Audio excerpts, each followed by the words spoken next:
ನಾನು ಈ ಮನೆಗೆ ಬಂದಿದ್ದೀನಿ. ಇವರೆಲ್ಲರೂ ನಾನು ಕಣ್ಣಲ್ಲಿ ಕಣ್ಣಿಟ್ಟು ಕಾಪಾಡ್ಕೋತೀನಿ ಅಂತ ಹೇಳಬೇಕು ಅಂತ ಬಂದೆ. ನನಗೇನಾಯ್ತು ಗೊತ್ತಿಲ್ಲ, ಸಿಟ್ಟು ಬಂದೋಯ್ತು, ಅದಕ್ಕೆ ಹೊಡೆದೆ.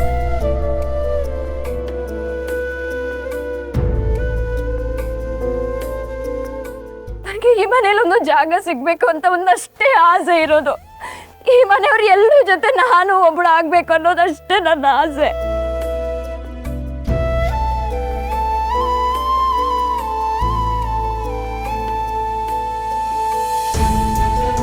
ನೋಡಿದೆ ಯಶೋಧ, ಕೇಳಿಸ್ಕೊಂಡ್ಯಾ? ಈಗ ನೀನು ಹೇಳು ತಪ್ಪು ಯಾರದ್ದು ಅಂತ. ಒಬ್ಬರ ಬಗ್ಗೆ ಸರಿಯಾಗಿ ಅರ್ಥ ಮಾಡ್ಕೊಳ್ದೆ, ಸತ್ಯ ಏನಂತ ತಿಳ್ಕೊಳ್ದೆ ಮಾತುಗಳನ್ನು ಹೊರಗಡೆ ಚೆಲ್ಲಬಾರ್ದು. ಒಂದು ಸಲ ಮಾತು ಹೊರಗಡೆ ಬಂತು ಅಂದರೆ ಅದನ್ನು ಮತ್ತೆ ವಾಪಸ್ ತಗೊಳ್ಳೋಕೆ ಸಾಧ್ಯ ಇಲ್ಲ. ಅವಳು ಈ ಮನೆಗೆ ಬಂದಿರೋ ಹೊಸ ಮಧುಮಗಳು. ಈ ಮನೆಯಲ್ಲಿ ತನ್ನ ಸ್ಥಾನ ಏನೋ ಅನ್ನೋ ಹುಡುಕಾಟದಲ್ಲಿದ್ದಾಳೆ. ನಾವೆಲ್ಲರೂ ಅದಕ್ಕೆ ಸಹಕಾರ ಕೊಡಬೇಕಾದ್ದು ನಮ್ಮ ಕರ್ತವ್ಯ, ನಮ್ಮ ಧರ್ಮ. ಅದನ್ನು ಬಿಟ್ಟು ಈ ಥರ ಕಿರಿಕಿರಿ ಮಾಡೋದು ಅಪರಾಧ ಅಲ್ವಾ?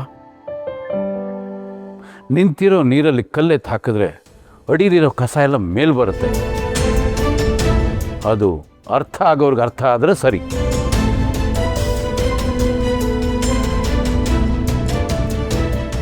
ಅಣ್ಣ, ಅವಳ ಕಾಲ್ಗೆ ಏಟಾಗಿದೆ, ಅದಕ್ಕೆ ಇವನು ಅವಳಿಗೆ ಹೆಲ್ಪ್. ಉದ್ದೇಶ ಒಳ್ಳೇದಿರ್ಬೋದು, ಅದು ನನಗೂ ಗೊತ್ತು. ಆದರೆ ಎಲ್ಲ ವಿಷಯದಲ್ಲೂ ತಲೆ ಹಾಕೋದು, ಎಲ್ಲ ಕಡೆನೂ ಕಿರಿಕಿರಿ ಮಾಡೋದು ಏನು ಚೆನ್ನಾಗಿರುತ್ತೆ? ನೀನೇ ಹೇಳು ಯಶು. ಇಷ್ಟು ದಿನ ಈ ಮನೆ ಸದಸ್ಯರ ವಿರೋಧ ಇತ್ತು ಇವ್ರ ಬಗ್ಗೆ. ಈಗ ಮನೆಗೆ ಬಂದಿರೋ ಹೊಸ ಸದಸ್ಯರ ವಿರೋಧನೂ ಇದೆ. ಅಲ್ಲಿಗೆ ಇವ್ರು ಅರ್ಥ ಮಾಡ್ಕೊಳ್ಬೇಕು, ನಾನು ಹೋಗಿದ್ದ ಕಡೆಯಲ್ಲಿ ಸಮಸ್ಯೆ ಇರೋದಿಲ್ಲ, ನಾನೇ ಸಮಸ್ಯೆ ಅನ್ನೋದು ಈ ಬುದ್ಧಿವಂತರಿಗೆ ಅರ್ಥ ಆದರೆ ಸಾಕು.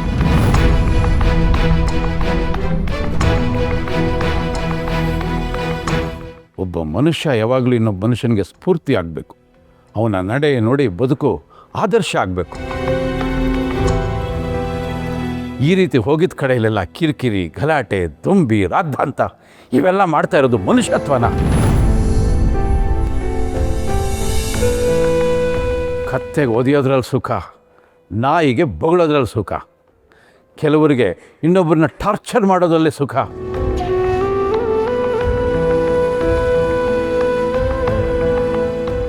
ಇವನಿಗೆ ಬುದ್ಧಿ ಬೆಳೆಯುತ್ತೆ ಅಂತ ನಾನು ಕಾಯ್ತಾ ಇದ್ದೀನಿ. ಬರೀ ಮುಖದ ತುಂಬ ಕೂದಲು ಬೆಳೀತಾ ಇದೆ. ಇವನ ಹತ್ರ ಮಾತಾಡೋರಿಗೆ ಬುದ್ಧಿನೇ ಇರಲ್ಲ. ಮಗಳೇ, ಇಲ್ಲಿ ಯಾಕೆ ನಿಂತ್ಕೊಂಡು ಸುಮ್ಮನೆ ಕಣ್ಣಲ್ಲಿ ನೀರು ಹಾಕ್ತೀಯಾ? ನೀನು ಹೋಗಿ ರೆಸ್ಟ್ ಮಾಡಿ ಹೋಗು. ಹೋಗಮ್ಮ.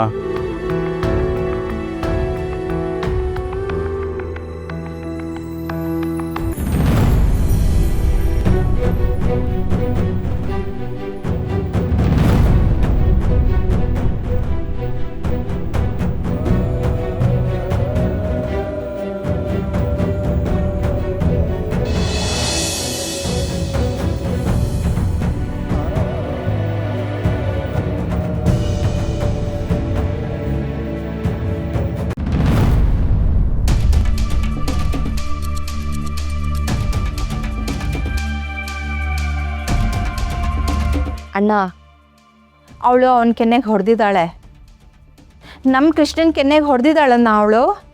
ಈಗಲೂ ನೀನು ಅವಳ ಪರಾನೇ ನಿಂತ್ಕೊಂಡು ಮಾತಾಡ್ತೀಯಾ? ನಾನು ಯಾರ ಪರನೂ ಇಲ್ಲ ಯಶು. ಓ ಹೌದಾ? ಹಾಗಾದರೆ ನೀನು ಮಾಡಿದ್ದೇನು? ನಮ್ಮ ಮನೆ ಅಸ್ತಿತ್ವಕ್ಕೆ ಹೊಡೆತ ಬೀಳ್ತಾ ಇದೆ, ನೀನು ನೋಡಿದ್ರೆ ಅವಳನ್ನೇ ಸಮರ್ಥಿಸ್ಕೊಂಡು ಮಾತಾಡ್ತಿದೆಯಲ್ಲ. ಅಣ್ಣ, ನನ್ನ ಕಡೆ ನೋಡು. ಹೇಳು ಯಶು. ಕೃಷ್ಣ ಯಾರು? ನಿನ್ನ ಮಗ ಅಣ್ಣ.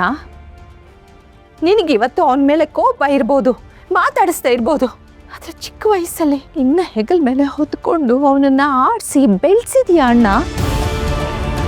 ನಿನ್ನೆ ಮೊನ್ನೆ ಬಂದವಳಿಗೋಸ್ಕರ ನಮ್ಮ ಮಗನ ಬಿಟ್ಕೊಟ್ಬಿಡ್ತೀಯ ಅಣ್ಣ? ಓ, ಕುಟುಂಬ ಕುಟುಂಬ ಅಂತ ಹೇಳ್ತೀಯಲ್ಲ, ನಮ್ಮ ಕುಟುಂಬ ಅಂತ ಹೇಳ್ತೀಯಲ್ಲ, ನಮ್ಮ ಕುಟುಂಬಕ್ಕೆ ನೀನು ಕೊಡೋ ಬೆಲೆ ಇಷ್ಟೇನಾ ಅಣ್ಣ? ಕಲ್ಯಾಣಿನೂ ನಮ್ಮ ಕುಟುಂಬದ ಒಬ್ಬಳು ಸದಸ್ಯಳು, ಅದನ್ನು ಮರಿಬೇಡ ಯಶು. ಯಾವ ಕ್ಷಣದಲ್ಲಿ ನನ್ನ ಮಗ ಅವಳು ಕುತ್ತಿಗೆಗೆ 3 ಗಂಟೆ ಹಾಕಿದ್ನೋ ಆ ಕ್ಷಣದಿಂದ ಅವಳು ಸೂರ್ಯಪ್ರಕಾಶ್ ಕುಟುಂಬದ ಒಬ್ಬಳು ಸದಸ್ಯೆ, ಈ ಮನೆ ಸೊಸೆ. ನಿನಗದು ಅರ್ಥ ಆಗಬೇಕು. ಅವಳನ್ನು ಹೊರಗಡೆ ಥರ ನೋಡಬೇಡ ನೀನು. ಕೃಷ್ಣನ ಮೇಲೆ ನಿನಗೆ ಎಷ್ಟು ಪ್ರೀತಿ ವಾತ್ಸಲ್ಯ ಇದೆಯೋ ಅಷ್ಟೇ ಪ್ರೀತಿ ವಾತ್ಸಲ್ಯ ಆ ಮಗು ಮೇಲೂ ಇರಬೇಕು. ನಿನ್ನ ಕೃಷ್ಣ ಆ ಕುಟುಂಬಕ್ಕೆ ಮಾಡಿರೋ ದ್ರೋಹನೆಲ್ಲ ಮರೆತು ಅವಳು ಈ ಮನೆ ಸೊಸೆಯಾಗಿ ಬಂದಿದ್ದಾಳೆ ಅಲ್ವಾ? ಕಣ್ಣೆದುರಿಗೆ 2 ಜೀವ ಹೊರಟೋಯ್ತು. ಆ ನೋವು ಮಾಸೋದಕ್ಕೆ ಮೊದಲೇ ಈ ಮನೆ ಹೊಸಲು ದಾಟಿ ಒಳಗೆ ಬಂದಿದ್ದಾಳೆ. ಅವಳು ನಮ್ಮ ಮನೆ ಸೊಸೆ ಯಶು. ನಿಜ, ಹೊಡೆದ್ಲು ಅವಳು ಜಾಗದಲ್ಲಿ ನಾನಿದ್ದಿದ್ರೆ ಇನ್ನು ಕೃಷ್ಣನ ಕತ್ತಿಡ್ದು ಆಚೆ ಹೋಗ್ತಾ ಇದ್ದೆ. ಆದರೆ ಕಲ್ಯಾಣಿಗೆ ತಾಳ್ಮೆ ಇದೆ, ಹಾಗಾಗಿ ಅವಳು ಒಂದೇ ಒಂದು ಏಟು ಕೊಟ್ಲು. ಓಹ್, ಕೇವಲ ಒಂದೇ ಏಟಾ? ಹೌದು, ಒಂದೇ ಒಂದು ಏಟು. ಕೃಷ್ಣ ಅವಳ ಕುಟುಂಬಕ್ಕೆ ಕೊಟ್ಟ ಏಟಿನ ಮುಂದೆ ಈ ಏಟು ತುಂಬ ಚಿಕ್ಕದು ಯಶು. ಅವನು ತನ್ನ ಹಿತಿಮಿತಿಯಲ್ಲಿದ್ದಿದ್ರೆ ಪರಿಸ್ಥಿತಿ ಇಲ್ಲಿವರೆಗೂ ಬರ್ತಿರ್ಲಿಲ್ವಲ್ಲ? ಹಾಗಾದ್ರೆ ಇವಂದೇ ತಪ್ಪು ಅಂತೀಯ ನೀನು? ನಾನು ಹಾಗೆ ಹೇಳಿಲ್ವಲ್ಲ. ಹೇಳಿದ್ಯಲ್ಲ ಅಣ್ಣ, ಇತಿಮಿತಿನಲ್ಲಿದ್ದಿದ್ರೆ ಪರಿಸ್ಥಿತಿ ಈ ಥರ ಬರ್ತಾ ಇರಲಿಲ್ಲ ಅಂತ. ಓ, ಹಾಗಾದರೆ ನಿನ್ನ ಪ್ರಕಾರ ನಾಳೆ ದಿನ ಈ ಮನೆಯಲ್ಲಿ ಏನು ನಡೀದೇ ಹೋದ್ರೂ ಅವಳು ನಮ್ಮ ಕೃಷ್ಣನ ಮನೆಯಿಂದ ಆಚೆ ಹಾಕಿದ್ರು ಆಗಲೂ ಇವಂದೇ ತಪ್ಪು ಅಂತೀಯ ಅಲ್ವಾ ಅಣ್ಣ? ಅಲ್ವಾ ಅಣ್ಣ?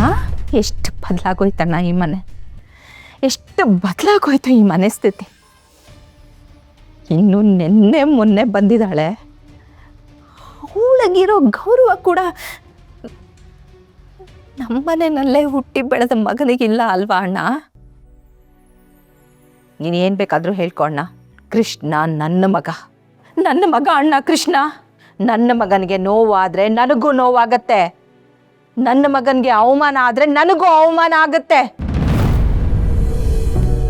ಕಲ್ಯಾಣಿ ಮಾಡಿರೋದು ತಪ್ಪು. ಅವಳು ಕೃಷ್ಣನ ಹತ್ರ ಸಾರಿ ಕೇಳಲೇಬೇಕು ಅಣ್ಣ.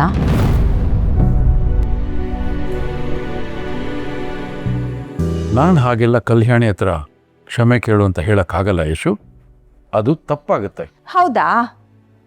ಸರಿ, ನಾನು ಒಂದು ವಿಷಯನ ಸ್ಪಷ್ಟವಾಗಿ ಹೇಳ್ತೀನಿ, ಕೇಳಿಸ್ಕೊ. ಯಾವ ಮನೆಯಲ್ಲಿ ತಪ್ಪಿಗೆ ಶಿಕ್ಷೆ ಇಲ್ವೋ, ಯಾರು ಯಾರನ್ನ ಪ್ರಶ್ನೆ ಮಾಡೋದಿಲ್ವೋ ಆ ಮನೆಯಲ್ಲಿ ನನಗೂ ಇರೋದಕ್ಕೆ ಇಷ್ಟ ಇಲ್ಲ.